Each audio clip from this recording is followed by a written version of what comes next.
এখন শিখে নেন, অনেক মানুষ জানেন না হিকমত।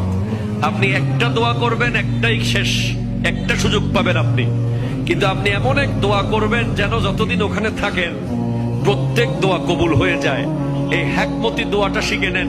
আপনি বলবেন, আল্লাহ আমি 10, 12, 15 যতদিন এখানে থাকবো, যতগুলো দোয়া করব সব কবুল করে নিয়েন। দোয়া করছেন কয়টা? পাবেন কয়টা? কাবা, কাবে কি রৌনক, কাবে কা মঞ্জর, আল্লাহু আকবার।